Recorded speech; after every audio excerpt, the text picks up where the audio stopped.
The Toothpaste Millionaire by Jean Merrill. Chapter 1, My Friend Rufus. This is the story of my friend Rufus Mayflower and how he got to be a millionaire. With a little help from me. With a lot of help from me, as a matter of fact. But the idea was Rufus's. Rufus's idea wasn't to become a millionaire, just to make toothpaste. He was 12 and in the 6th grade at the time. By the time Rufus goes into 8th grade this fall, he'll have over $1 million in the bank.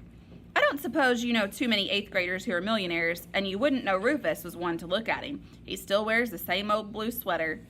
First, I'll tell you how Rufus and I got to be such good friends since I'm white and he's black, and this seems to surprise some people. 2 years ago, the company my father works for moved from Connecticut to Cleveland, Ohio. In Connecticut, we lived in the suburbs.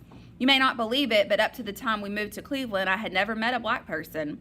There weren't any black families where we lived in Connecticut, but in East Cleveland, where we live now, there are quite a few. East Cleveland is an old neighborhood with big houses and lawns and trees that look 100 years old. My father says you can't buy a new house built as well as these big old houses. Our house in Cleveland has a lot more rooms than our house in Connecticut. There's a room called a conservatory, which is just for plants. And there's a huge laundry room and workshop, which came in handy when Rufus decided to make toothpaste. I didn't meet Rufus until several weeks after school started. Sometimes it's hard making friends in a new neighborhood, and the kids on my block weren't too friendly at first.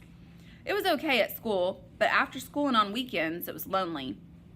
There wasn't anybody to hang around with but my brother James, and he isn't interested in anything but model cars. If you ever had a brother who's crazy about model cars, you know his conversation isn't very interesting.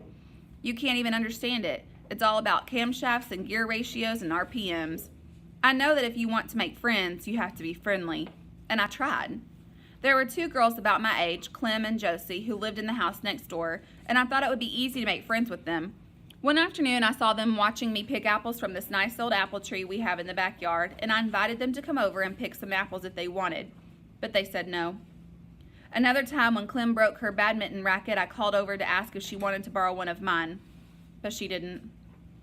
Maybe they didn't like apples or were tired of playing badminton, but I had the feeling it was that they didn't want to get involved with me. Maybe because I was white. One of the nice things about Rufus is this. He doesn't seem to mind that I'm white and he's black. He doesn't even mind that I'm a girl. My brother James, though, can hardly stand it that I'm a girl. This can be pretty annoying in a 9-year-old boy. With Rufus, I didn't even have to try to make friends. It was as if we always had been, from the first day I met him. I was riding my bike to school, and the strap that I used to hold my books on the back of the bike broke. I heard my books go thunking all over the street. Well, I pulled up to the curb and was trying to figure out how to rescue the books. Papers from my notebook were blowing all over the place. Every time I ducked into the street to grab a paper, cars started honking their horns. It was the rush hour, and nobody wanted to stop. Suddenly, this kid on a bike pulls up behind me. He jumps off his bike and runs into the middle of the street and puts up his hands like a traffic cop. "Take your time," he says to me. Then, when he gets the traffic under control, he helps me pick up all my stuff. Some kids who lived on my street were standing on the sidewalk laughing at the 2 of us crawling under cars.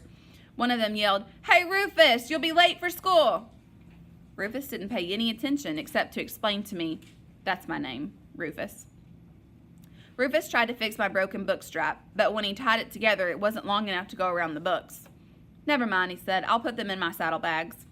Rufus had these beautiful blue nylon saddlebags that fit over the carrier of his bike. "Those are neat," I said. "Where'd you get them?" "Made 'em," Rufus said. He stuffed my books into the top of the saddlebags. "Can't spill out of there," he said. "Come on, we'll see who's late for school." He waved at the kids on the sidewalk as we zoomed past them on our bikes. When I pulled up beside him at a red light, Rufus said, "I'll make you some if you get the material." "Some what?" I said. "Saddlebags," Rufus said.